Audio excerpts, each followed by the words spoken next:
আবু তালিব আমার নবীজিকে অত্যন্ত ভালোবেসেছিল। আমার নবীজির শরীরের এমন কোন জায়গা নাই যে আবু তালিব চুমা দেয় নাই। সেই আবু তালিবের পায়ের নিচে আগুনের জুতা পরে দেওয়া হবে। হাদিসে আসছে জাহান্নামের এটা সর্বনিম্ন শাস্তি। আবু তালিবের পায়ের নিচে জুতা পরে দেওয়া হবে। নবীকে ভালোবেসে মহব্বত করে চুমা খেয়ে আবু তালিবের পায়ের নিচে যদি সেই আগুনের জুতা পরানো হয়, আপনার আমার অবস্থা কি হতে পারে?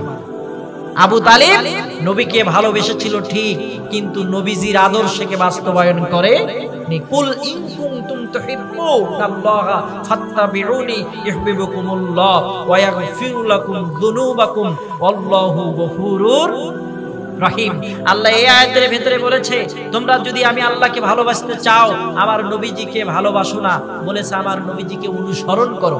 আমার নবীর অনুসরণ করলেই আমি আল্লাহকে ভালোবাসা হবে। ওয়া ইয়াগফিরু লাকুম যুনুবাকুম, তবেই তোমাদের জীবনের সব গুনাহ মাফ করে দিব।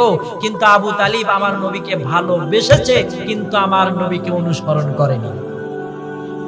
এক ভালোবাসা এক জিনিস, আর অনুসরণ করা আরেক জিনিস। ভালোবাসা আপনি আষ্টে বুকের মধ্যে জড়ায় ধরছেন, এটা হচ্ছে দিস ইজ এ লাভ, এটা ভালোবাসা। কিন্তু অনুসরণ কি?